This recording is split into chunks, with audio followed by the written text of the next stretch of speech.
everybody. Welcome to another episode of The Aspiring Entrepreneur. I'm your host, Hamza Chowdhury. Welcome to episode 6. Today we're going to be talking about growing your referral network. So imagine you've had all these good customers, right? So when we talk about good customers, we talk about value-based customers. We talk about customers who see beyond, right, the dollar sign. And imagine that you are, for example, the product of the 5 people you surround yourself with.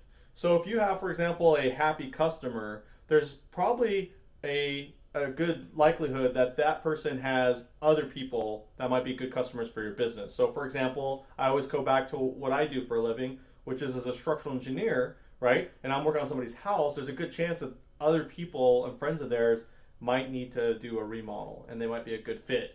Now, the problem is how many times, if you think about your own self, have you gotten an email from a previous business that you've done work with, and they've asked you for referrals, right? They just jump right at you.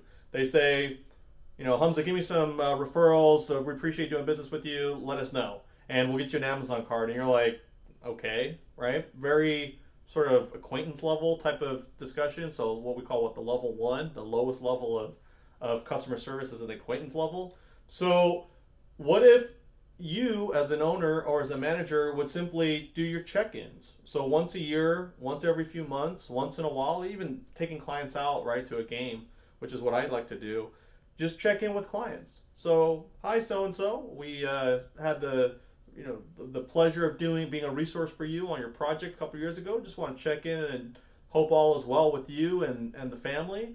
And, take care for now. Something simple, nothing salesy. See, a lot of times we jump right into the sales approach. We never talk about just sort of coming on a surface level, check in, and a lot of times those check-in emails that are very surface level are going to get you a response. So you're going to get a response because you generally are checking in with someone. Don't just copy and paste a random email. If there's something specific, whether it be an anniversary or it be a birthday or something specific that you remember about that person, make sure you point that out in that initial sort of re-contact email. So once you're re-engaging a client, they're going to be like, oh wow, like they remember me? Oh wow, I thought they were really busy. They had a million other customers and they sent me an email, and they're going to feel very sort of special. And you should always make customers feel special, but what I'm trying to get at is that they're going to appreciate the fact that you remember them. And the fact that you did that, you can now follow it up, right, with another email after they respond, after they check in, and you can let them know that you enjoyed working with them. And if they have someone else that may need that similar assistance, that you're able to do that. So don't come off as someone who's too salesy. I'll give you a quick story here. So as you guys know, I'm also a real estate agent, and I did an open house one time. And out of all the people who came into that house, there was one woman who was extremely standoffish. She didn't too much really wanted to talk. She kind of had sort of a negative attitude. And a lot of times when I encounter those types of people, I kind of give them space, right? They just give them space. Don't be don't be too much. And she critiqued the house, made it seem like she didn't like it. And if someone were to ask me, how would you rate that, the people who were likely to buy the house, she would be dead last. No doubt about it. She'd be dead last. Well, 2 hours after that open house ended, guess who called me? It was that woman. And she was not only very interested in that house, she was ready to make an offer. And you would say, well, how is that possible that someone who comes in the house, critiques it, doesn't want to do clearly business together, calls you and says, I want to buy this house? Well, the first thing she says was, out of all the real estate agents I've worked with, you were the only one that did not come off as salesy.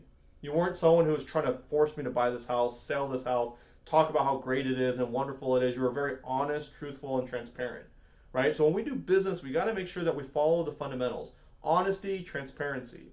If we do not follow those principles and we're trying to sell people and just sell a house and put people in it, this is the biggest investment somebody's going to make. Why would you want to put someone in a bad situation?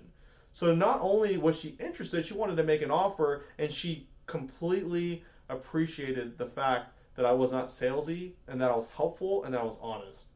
So when we talk about growing a referral network, right, we want to talk about reaching out to past customers, re-engaging with them, showing them that we care, and then finding people that are similar to them.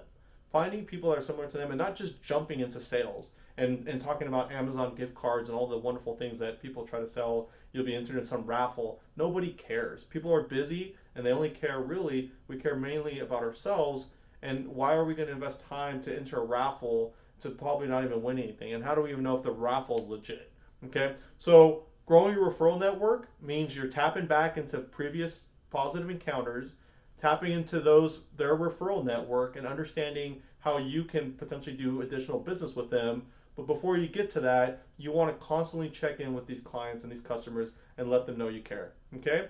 All right, guys, that's it for now. I'll talk to you guys later. Take care. Thank you.